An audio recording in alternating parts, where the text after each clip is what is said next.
Hello everybody and welcome back to The Last Balladeer. I'm The Last Balladeer and it's my pleasure to introduce to you the topic of today's video, that is Life and Times of Michael Kay, written by Coetzee and published in 1983. The book is considered one of the most captivating books written by J.M. Coetzee, a South African author, winner of the Nobel Prize. The focus of the novel is the journey of a solitary and almost invisible man, Michael Kay, across war-torn South Africa. This is not just a story about survival. It is a meditation on autonomy, resistance, and what it means to live outside the systems of power, to live outside the box, to contemplate a different life and different lifestyles. This is the most interesting detail and meditation that one can make after having read Life and Times of Michael Kay. But we're going to explore this thesis throughout the course of the video. Michael Kay is a simple, marked man marginalized by society. He was born with a cleft lip and he spent all his early life as a gardener in Cape Town. The book begins with a key inciting moment, that is the moment when Michael Kay's mother gets ill and decided to move back from Cape Town to her original birthplace, Prince Albert. So, in order to fulfill his mother's desire, Michael Kay decides to build a makeshift cart and to travel across a country destabilized by civil war. At the very beginning of the novel, after only a few pages, Michael Kay's mother dies. And Michael still decides to continue his journey, to go to the farm which her mother always mentioned to him. When Michael Kay reached the farm, he found out that the place, the farm, is an abandoned mess. And he decides to try to live there for a while. He started by planting some seeds, cultivating the soil, and he basically made an attempt to live off the grid, outside the society, outside a framework made up by violence, discrimination, war, rules and authority. He basically decides to live a self-sufficient existence by growing pumpkins, by avoiding authority, by limiting his own interactions with other human beings. He basically tries to escape the forcing and the heavy environment in which he was raised and in which he was living. Over the course of the novel,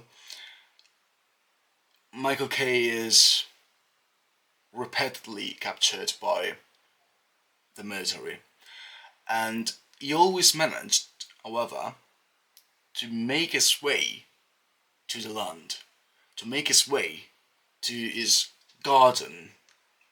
And the ending is quite ambiguous because, in a clear secular way, he comes back to Cape Town.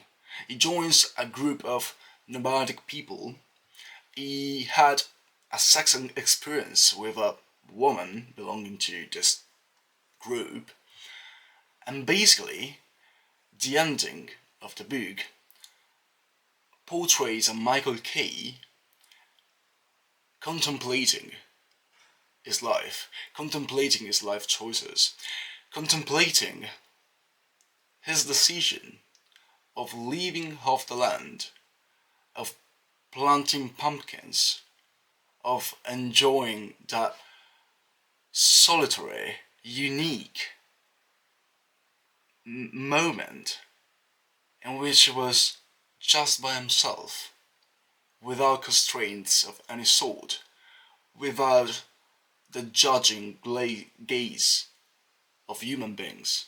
The novel exhibits several different nuclear themes.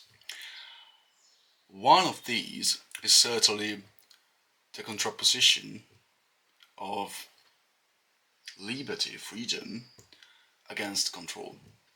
In fact, the protagonist is characterized by an intense desire to escape from all the structures of power, all the regulations, and the constraints of that particular society. This contrast is highlighted by the contrapositions of places. We have the rehabilitation camps, the hospitals on one hand, while on the other one we have the rural South Africa, the farm, the land. And while the first one surely represents the societal need of structure, power, rules, the latter shows the personal and characterizing feature of our protagonist, of Michael Kay, that is the need of freedom, of liberty, of autonomy. Autonomy is maybe more adherent to the hidden message of the novel rather than freedom. Throughout the course of the novel, every attempt that Michael Kay made in order to escape from society, in order to gain his freedom, his autonomy, ends with a failure. So, Coetzee is somewhat asking us whether it's possible to obtain freedom outside of society or not. Another important theme is the one of isolation and silence. Michael Kay is a particular protagonist. He does not involve in societal interactions. He does not take part in friendly chats. He prefers not to speak. He prefers to stay on his own, even isolated, even far away from human settlements, from human interactions, from humanity in general. This is a nuclear theme. It shows that, at least for our protagonist, the more important thing is not to cultivate human relationships, to find the beauty in the other.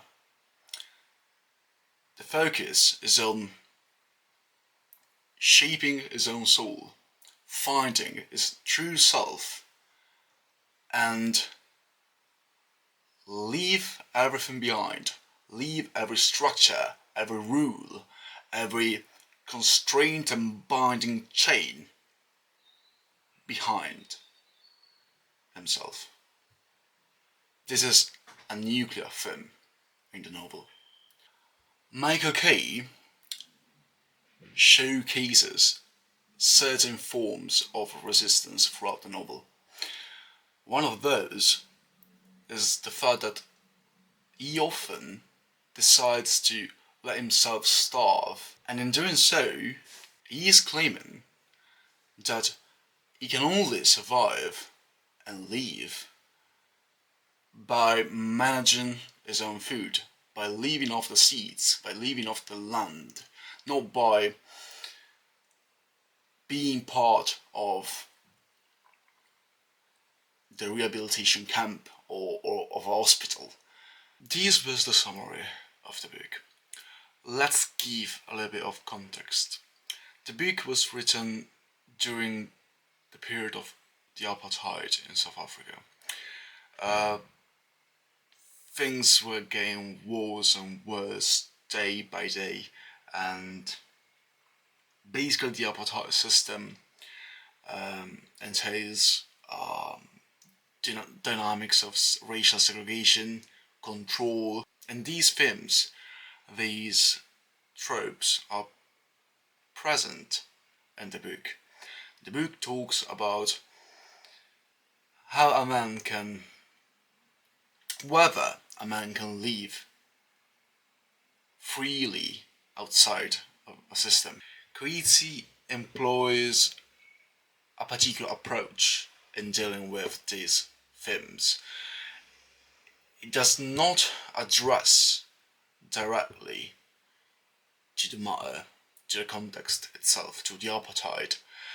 It does not employ realism and real description, but it uses allegorical reference. Alright, several different interpretations can arise after having finished the book. One of these is the question considering Michael's quest as resulting in an effective freedom or a state of invisibility. His invisibility gives him liberty, gives him freedom, but in a certain sense, by cutting all the bonds, all the ties with other human beings, he is basically erased from history, erased from society. It may not be actually real in a certain sense. Moreover, as I said before, he is a figure of resistance, but not of a revolutionary one. He withdraws from clashes and battles and fights. He withdraws. He decides to escape, to run away. And this is really interesting because it suggests a different approach to civil battles and themes. The way Michael K. lives his life, both in the rehabilitation camp and in the rural farm in Prince Albert,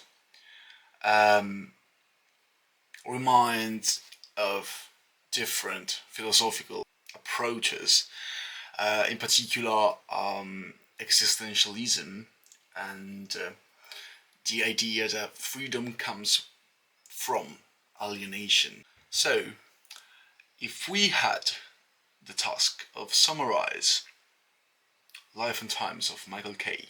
by J.M. Coetzee, we probably going to say something like, it's the story of a journey, it's an adventure, highlighting the powerful sense of freedom of its protagonist, underlining his capability of chasing freedom and isolation throughout a series of events and misfortunes. We could also say that this novel questions and challenges ideas of the ideas of freedom, identity, and society, and the actual possibility of living outside of societal structures. And Michael K., with his experience, with his unfathomable journey and quest, shows us a peculiar thing. In a world obsessed with visibility, the quest of Michael Kay teaches us the unsettling power of disappearing. Thank you for your attention.